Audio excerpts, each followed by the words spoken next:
नमस्कार दोस्तों, only technical channel में आप सभी का बहुत बहुत स्वागत है। सबसे पहले आप सभी को मेरी तरफ से मैरी क्रिसमस। साथ साथ नया साल भी आने वाला है, तो नया साल आपके लिए मंगलमय हो। आप खूब सारा पैसा कमाएं शेयर मार्केट से। आप ऐसे ही मार्केट को सीखते रहें और पैसा बनाते रहें।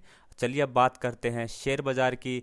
तो इस वीडियो के अंदर जो निफ्टी और बैंक निफ्टी की जो वीकली एनालिसिस वीडियो होती है, इसके अंदर हम बेसिकली देखते हैं कि नेक्स्ट वीक के अंदर निफ्टी, बैंक निफ्टी और उसके अंदर जो लिस्टेड टॉप हैवीवेट स्टॉक्स हैं वो कहाँ से सपोर्ट या कहाँ से रेजिस्टेंस ले सकते हैं। आप देख पा रहे होंगे कि मार्केट बार बार अपना नया हाई बनाती है, फिर कुछ करेक्शन देती है, फिर से स्ट्रांगली जो है कम बैक करती है। तो इस वीडियो के अंदर हम देखेंगे कि नेक्स्ट वीक के अंदर मार्केट का क्या मूवमेंट रहेगा। साथ साथ आपसे रिक्वेस्ट रहेगी कि अगर आपने मेरा चैनल अभी तक सब्सक्राइब नहीं किया है तो ऐसी इंपॉर्टेंट वीडियो पाने के लिए प्लीज़ मेरे चैनल को सब्सक्राइब कीजिए। तो चलते हैं सीधा निफ्टी 50 के चार्ट के ऊपर। ये देखिए निफ्टी 50 का जो डेली चार्ट है वो आपके सामने लगा हुआ है। यहाँ पे आप देख सकते हैं जो निफ्टी का जो मेन जो रेजिस्टेंस का एरिया है, जिसको ये काफ़ी बार टेस्ट कर चुका है, वो है 13,780 के आसपास। अगर 13,780 के ऊपर ये ट्रेड करता है, आप इसको 13,800 मान के चलिए। अगर 13,800 के ऊपर ये सस्टेन कर जाता है तो आपको बहुत शानदार मूवमेंट देगा, जो इसको निफ्टी 50 को आराम से 13,900 से लेके 14,000 तक के आपको ये लेवल नेक्स्ट वीक के अंदर दिखा सकता है। 14,000 के आसपास निफ्टी 50 को ये जो चैनल है, इसका जो रेजिस्टेंस है वो फेस करना पड़ सकता है। अगर ये जो पूरा का पूरा जो अपवर्ड मूवमेंट है, इसको मैं अगर चैनलाइज करूं तो कुछ इस तरीके की चैनल की फॉर्मेशन हो रही है। ये जो ऊपर वाला जो पार्ट है बेसिकली रेजिस्टेंस का काम कर रहा है, जो लोअर वाला जो पार्ट है वो जो चैनल का वो इसके लिए सपोर्ट का काम कर रहा है। तो 14,000 के आसपास इस चैनल का जो अपर पार्ट का रेजिस्टेंस आ रहा है, यानी कि अगर 13,800 के ऊपर अगर निफ्टी ट्रेड करने में कामयाब हो जाता है तो आपको 13,900 से लेकर 14,000 तक के लेवल आसानी से दिखा सकता है। जहां तक सपोर्ट की बात करें तो जहां से निफ्टी ने बाउंस बैक लिया है, ये जो एरिया है 13,100 के आसपास का, ये इसके लिए अब एक इमीडिएट सपोर्ट का काम करेगा। साथ साथ आप एक पिंक कलर की लाइन भी देख पा रहे होंगे, इसने भी इसके लिए एक सपोर्ट का काम, बहुत अच्छे से सपोर्ट का काम किया है। तो ये नेक्स्ट वीक के अंदर अगर करेक्शन देती है तो यहाँ पे भी सपोर्ट ले सकती है। इसके लिए जो काफ़ी जो स्ट्रॉन्ग सपोर्ट होगा वो होगा इसका 13,000 से लेके 12,900 का एरिया, क्योंकि ये जो एरिया है ये वही एरिया होगा जहाँ से आप एक मोटी जो है पिंक कलर की ट्रेंड लाइन आप देख पा रहे होंगे, इसने इसी लाइन का ब्रेकआउट किया था। ये जो ट्रेंड लाइन है इसके लिए 2018 से रेजिस्टेंस का काम कर रही थी, इसलिए अब इसका जो है रोल चेंज हो जाएगा। अब ये जो ट्रेंड लाइन है इसके लिए सपोर्ट का काम करेगी, यानी कि 12,900 से लेके 13,000 का एरिया इसके लिए अगेन स्ट्रॉन्ग सपोर्ट का काम करेगा। अगर निफ्टी 50 को वीक होना है या फिर हम ये कहें कि ट्रेंड का रिवर्सल हो गया, तो उसके लिए निफ्टी 50 को कम से कम 12,700 के नीचे क्लोज करना पड़ेगा। अगर 12,700 के नीचे क्लोज करता है, इन डैट केस इसके अंदर जो करेक्शन है थोड़ी डीप हो सकती है। इसके लिए जो स्ट्रॉन्गेस्ट जो सपोर्ट होगा वो होगा 12,000 का एरिया। साथ साथ आप एक ट्रेंड नोटिस कर पा रहे होंगे, आप ध्यान से देखिए। निफ्टी जो 50 है अप जाता है, फिर एक बड़ी कैंडल बनाता है, फिर से अप जाता है, फिर एक बड़ी जो है बेयरिश कैंडल बनाता है। आप देख सकते हैं इसके अंदर, ये देखिए जो चैनल का जो लोअर पार्ट है यहाँ से इसने फिर से सपोर्ट लिया, फिर अपसाइड के अंदर मूवमेंट दिया, फिर एक बड़ी जो है रेड कैंडल बनाई, फिर से नीचे आया और फिर से ऊपर गया, फिर से एक बड़ी रेड कैंडल बनाई। तो इसी तरीके का जो ट्रेंड फॉलो करते हुए निफ्टी 50 ऊपर जा रहा है। यहाँ पे भी आप देख सकते हैं, मैंने लास्ट वीक की वीडियो के अंदर भी आपको बताया था कि जो जो कैंडल जो बन रही थी डेली चार्ट पे वो बेसिकली इंडिसिजिव कैंडल बनी थी। ये देखिए कोई भी जो स्ट्रॉन्ग जो है ग्रीन कलर की कैंडल नहीं बन रही थी और यहाँ पे एकदम स्टीप करेक्शन हुआ। और मार्केट हालांकि चार्ट के ऊपर अब भी शानदार है, काफ़ी बुलिश है। और अगेन आपको सिर्फ लेवल्स पे ट्रेडिंग करनी है, तो आप लेवल्स नोट डाउन करके रखिएगा। 13,800 के ऊपर हमें बाई साइड में जाना है और 13,100 के नीचे ही हमें सेल साइड के अंदर जाना है। तो ये हो गए हमारे निफ्टी 50 के नेक्स्ट वीक के सपोर्ट और रेजिस्टेंस। चलिए निफ्टी बैंक के अंदर और चलते हैं। ये देखिए निफ्टी बैंक के अभी अगर मैं पूरा जो अपवर्ड मूवमेंट है उसको चैनलाइज करूं तो आप देख पा रहे होंगे यहाँ पे एक चैनल की फॉर्मेशन हो रही है। ये चैनल का अपर पार्ट है, ये चैनल का लोअर पार्ट है जो सपोर्ट की तरह काम करता है। तो इसके अंदर जो इमीडिएट अभी रेजिस्टेंस मुझे दिखाई दे रहा है वो है 950 या फिर 31,000 का एरिया, 31,000 के ऊपर अगर ये क्लोज करेगा तो हमें सीधा सीधा 500 से 600 पॉइंट की मूवमेंट और देगा। फिर ये 31,500 से लेकर 600 तक जा सकता है। यहाँ पे एक आपको ट्रेंड लाइन भी दिखाई दे रही होगी, यहाँ से फिर इसको रेजिस्टेंस, इस ट्रेंड लाइन से रेजिस्टेंस मिल सकता है। जहाँ तक सपोर्ट की बात करें तो जहाँ से इसने अभी सपोर्ट लिया है जो है इसका 28,900 के आसपास का एरिया, यही एरिया इसके लिए फिर से सपोर्ट का काम कर सकता है। साथ साथ अगर आप इस चैनल का जो अपर पार्ट देखें जो इसके लिए रेजिस्टेंस का काम कर रहा था, अभी यही जो पार्ट है इसके लिए सपोर्ट का काम कर सकता है।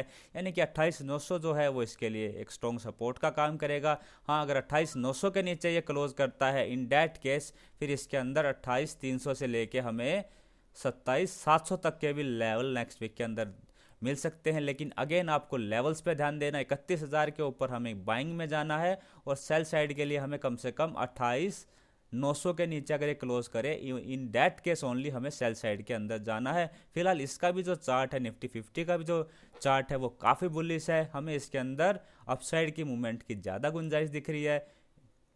इमीडिएटली ये अब 30,950 के आसपास आने की कोशिश करेगा। चलिए अब देखते हैं निफ्टी और बैंक निफ्टी के अंदर जो टॉप लिस्टेड हैवीवेट स्टॉक्स है उनका और एनालिसिस करते हैं। चार्ट पे देखते हैं उनके सपोर्ट रेजिस्टेंस क्या हो सकते हैं नेक्स्ट वीक के अंदर। सबसे पहले HDFC बैंक का चार्ट देखते हैं। HDFC बैंक का डेली चार्ट आपके सामने है। यहाँ पे जैसा कि मैंने लास्ट वीक भी आपको बताया था कि 1350 का जो एरिया है वो इसके लिए सपोर्ट का काम करेगा। देखिए इसने एग्जैक्ट वहीं से बाउंस बैक लिया है। और अगर रेजिस्टेंस की बात करें तो यहाँ पे आपको एक रेजिस्टेंस की लाइन दिखाई दे रही होगी, पिंक कलर की लाइन है ये, जो इसके लिए 2019 से रेजिस्टेंस का काम कर रही है। तो ये जो लाइन है इसके लिए रेजिस्टेंस का काम कर सकती है। जो आ रहा है इसका जो लेवल आ रहा है वो 1230 से 40 के आसपास आ रहा है। अगर इसको ये निकाल देता है इन डेट केस, 1460 से 65 तक के लेवल नेक्स्ट वीक के अंदर दिखा सकता है। इसके अंदर जो मेजर जो मूवमेंट होगी वो 1465 के ऊपर अगर क्लोज करे, उस केस में हमें 4 से 5% की मूवमेंट दिखा सकता है। सपोर्ट मैंने आपको बता दिया 1350 का है। 1350 के नीचे अगर ये क्लोज करे, उस केस में आप इसके अंदर सेल की पोजीशन भी बना सकते हैं, जो इसको 1300 से लेके 1310 तक ले जाएगी। अगर 1300 के नीचे क्लोज करता है इन डेट केस, ये 1250 तक के लेवल दिखा सकता है। ICICI बैंक का जो चार्ट है वो भी काफ़ी बुलिश हमें दिखाई दे रहा है। इमीडिएट अगर आपको देखना है इसके अंदर रेजिस्टेंस तो वो होगा 520 का। 520 के ऊपर ये अगर जाएगा तो आपको 530 तक के लेवल दिखा सकता है। 530 के ऊपर फिर आपको ये ऑल टाइम जो हाई है इसका 540 से 550 का, वहाँ तक के लेवल दिखा सकता है। सेल साइड के अंदर या फिर हम सपोर्ट की बात करें तो 485 के अराउंड इसका सपोर्ट है। 485 के नीचे अगर क्लोज करे तो ही हमें सेल साइड के अंदर जाना है। इन डेट केस हमें 465 तक के लेवल दिखा सकता है। यहाँ पे जो इसकी 50 डेज की जो सिंपल मूविंग एवरेज है उसका इसको सपोर्ट मिल सकता है। साथ साथ ये जो लाइन है जो इसके लिए रेजिस्टेंस का काम कर रही थी लगभग अप्रैल 2020 से, ये लाइन इसके लिए अब सपोर्ट का काम कर सकती है। तो यहाँ पे इसको डबल सपोर्ट मिल सकता है। अब चलते हैं कोटक महिंद्रा के चार्ट पर। कोटक महिंद्रा का अगेन चार्ट, इसका भी चार्ट काफ़ी बुलिश है। अगर ये 1980 के ऊपर क्लोज करने में कामयाब हो जाता है तो फिर हमें आसानी से ये 2050 तक के लेवल, इनफैक्ट 2100 तक के भी लेवल हमें ये दिखा सकता है। इसका चार्ट काफ़ी बुलिश है। इमीडिएट जो इसका सपोर्ट है वो है 1885 के ऊपर। 1885 के अगर ये नीचे क्लोज करता है तो फिर ये हमें 1810 से लेकर 1805 तक के लेवल दिखा सकता है। 1800 के नीचे भी अगर क्लोज करे तो फिर ये 1750 तक के लेवल हमें नेक्स्ट वीक के अंदर दिखा सकता है। स्टेट बैंक का अगर चार्ट देखें तो स्टेट बैंक का लास्ट वीक भी मैंने आपको बताया था कि 280 से 285 का जो एरिया है वो इसके लिए मेजर रेजिस्टेंस का काम करेगा। अगर इसके ऊपर ये क्लोज कर देता है तो फिर हमें आसानी से 300 तक की टारगेट दिखा सकता है। यहाँ पे आप देख पा रहे होंगे एक रेजिस्टेंस की लाइन मैंने ड्रॉ करी है जो इसके लिए लगभग 2019 से वैलिड है, उसी से इसको रेजिस्टेंस मिल रहा है। अगर इस लाइन को निकाल देता है तो फिर हमें आसानी से 300 तक के टारगेट मिल सकते हैं। इमीडिएट सपोर्ट इसके अंदर होगा 250 का। 240 से 250 का जो पूरा जो एरिया है इसके लिए सपोर्ट का काम करेगा। उससे जो नीचे इसका जो नेक्स्ट जो सपोर्ट जोन आ रहा है वो आ रहा है 230 के आसपास। इसका भी चार्ट जो है काफ़ी स्ट्रॉन्ग है। एक्सिस बैंक पे आते हैं। एक्सिस बैंक के लिए इमीडिएट जो रेजिस्टेंस रहेगा मेरे हिसाब से वो 640 से 45 का एरिया रहेगा। अगर इसको ये निकाल पाता है तो फिर ये 670 से 680 के लेवल दिखा सकता है। इसके लिए जो मेजर रेजिस्टेंस का काम कर रही है, रेजिस्टेंस वाली लाइन आप देख रहे हो कि 2019 से इसके लिए वैलिड है, वो भी इसके लिए एक रेजिस्टेंस का काम कर रही है। इसका भी जो रेजिस्टेंस आ रहा है 670 से 680 के आसपास आ रहा है, यानी कि 640 के ऊपर ये 670 से 680 तक के लेवल हमें दिखा सकता है। सपोर्ट की अगर बात करें तो सपोर्ट होगा इसका 565 के आसपास।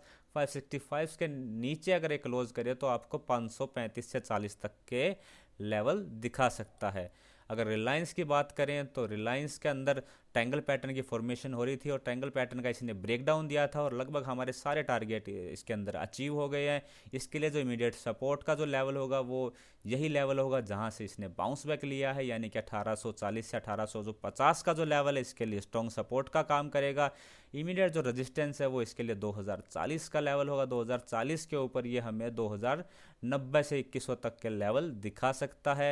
HDFC का देखते हैं। HDFC का भी चार्ट जो है वो बुलिश दिखाई दे रहा है। यहाँ पे एक छोटी सी एक ट्रेड लाइन आपको दिखाई दे रही होगी जो इसके लिए सपोर्ट का काम कर रही है, और ऊपर वाली जो ट्रेड लाइन आपको दिखाई दे रही होगी इसके लिए रेजिस्टेंस का काम कर रही है। इसके लिए जो इमीडिएट हार्डर रहेगा वो 2510 का लेवल होगा। 2510 के ऊपर ये हमें आसानी से 2560 से 70 तक के लेवल दिखा सकता है। इमीडिएट जो सपोर्ट रहेगा वो रहेगा 2360 का लेवल। 2360 के नीचे ये हमें 2310 तक के लेवल दिखा सकता है। 2310 के नीचे अगर ये क्लोज कर देता है, इन डैट केस फिर इस जो नीचे वाली जो सपोर्ट लाइन है हम मानेंगे इसका ब्रेक डाउन हो गया, फिर हमें ये 2180 तक के लेवल दिखा सकता है। अब आते हैं हिंदुस्तान यूनिलीवर पर। हिंदुस्तान यूनिलीवर के अंदर मैंने आपको जो टारगेट दिया था वो 2300 का दिया था, लेकिन इसने हाई 2350 का बनाया था। और हमने साथ साथ आपको ये भी बोला था अगर 2350 के ऊपर ये बुलिश कैंडल से क्लोज कर देता है तो उस केस में आपका जो टारगेट होंगे वो 2500 के होंगे। अगर आपने इसके अंदर पोजीशन ली है तो आप इसके अंदर बिल्कुल बने रह सकते हैं। अभी इसके अंदर जो इमीडिएट जो थोड़ा सा मुझे हर्डल दिखाई दे रहा है वो 2400 के आसपास है। 2400 का निकालेगा तो फिर ये आसानी से 2500 तक जा सकता है। सपोर्ट का जो एरिया है इसके अंदर वो है 2260 के आसपास। 2260 के नीचे फिर ये थोड़ा सा वीक हो सकता है, फिर ये 2200 तक के लेवल हमें दिखा सकता है। लेकिन इसका जो चार्ट है काफ़ी बुलिश है, आप इसके अंदर बने रह सकते हैं। 2400 से लेके 2500 तक के टारगेट आपको आसानी से मिल सकते हैं। अब बात करते हैं आईटीसी की। आईटीसी के अंदर मैंने आपको बहुत बार रेकमेंड किया है कि इसके अंदर एसआईपी मोड के अंदर आप शेयर उठा सकते हैं। साथ साथ इसके अंदर एक फ्रेश गोल्डन क्रॉसओवर हुआ है, आप देख सकते हैं, यानी कि इसके अंदर अब फर्दर अपसाइड की मूवमेंट और हो सकती है, इसे ऐसी पॉसिबिलिटी बन रही है। इसका जो इमीडिएट सपोर्ट का एरिया है वो 200 से लेके 205 का एरिया है, और रेजिस्टेंस का जो एरिया होगा इसका 220 का होगा। 220 के ऊपर ये निकलता है तो फिर हमें 235 से 40 तक के लेवल भी दिखा सकता है। सपोर्ट मैंने आपको बता दिया, 200 से लेके 205 का एरिया इसके लिए सपोर्ट का काम करेगा। चलते हैं टीसीएस पे। टीसीएस का डेली चार्ट देखते हैं। यहाँ पे एक तरीके से राउंडिंग बॉटम जो है उसका ब्रेकआउट होने की तैयारी हो रही है। इसके लिए जो रेजिस्टेंस का एरिया है वो 2930 का, 2925 का मानिए आप, 2925 का। अगर 2925 को निकालता है तो फिर इंट्राडे के अंदर ही हमें 2 से 3% की मूवमेंट ये दे सकता है। सपोर्ट का एरिया होगा इसके लिए 2850 का। 2850 के नीचे फिर ये 2760 तक नीचे फिसल सकता है, नीचे डाउन साइड में आ सकता है। उसके नीचे भी ये क्लोज करे तो उस केस में ये 2750 तक भी आ सकता है। अब लास्ट आज का जो शेयर है वो इन्फोसिस का। ये देखिए इन्फोसिस के अंदर एक आपको सपोर्ट लाइन दिखाई दे रही होगी, ये वाली जो नीचे वाली जो ट्रेंड लाइन है वो इसके लिए सपोर्ट का काम कर रही है। और मैंने इसके अंदर जो आपको टारगेट दिया था लास्ट वीक कि 1185 के ऊपर ये क्लोज करे तो आपको आसानी से 1200 से लेके 1225 तक के लेवल दिखा सकता है। इसने जो हाई मारा है वो 1260 का मारा है। अगर आपने इसके अंदर एंट्री ली है तो आप थोड़ा 50% के अराउंड आप प्रॉफिट बुक कर सकते हैं। और अगर आप रिस्क लेना चाहते हैं तो आप इसके अंदर जो एसएल लगाइए, आप 1180 का एसएल लगा के इसके अंदर पोजीशन भी को कंटिन्यू भी कर सकते हैं। इसका चार्ट भी अभी हमें काफ़ी बुलिश दिखाई दे रहा है। इसके अंदर जो सपोर्ट का एरिया है वो 1180 से 1185 का होगा, और रेजिस्टेंस का जो एरिया होगा वो इसका ऑल टाइम हाई यानी कि 1260 के आसपास होगा। हालांकि इसका जो चार्ट है अगेन काफ़ी बुलिश है, आप इसके अंदर पोजीशन कंटिन्यू कर सकते हैं। सिर्फ एसएल जो होगा वो 1185 का ज़रूर लगाइएगा। तो दोस्तों ये थी हमारी निफ्टी बैंक निफ्टी और उसके अंदर जो लिस्टेड टॉप हैवीवेट स्टॉक्स हैं उनके एनालिसिस। अगर आपको वीडियो पसंद आया तो प्लीज़ लाइक कीजिएगा, शेयर कीजिएगा। वीडियो देखने के लिए आप सभी का धन्यवाद। Thank you. जय हिंद।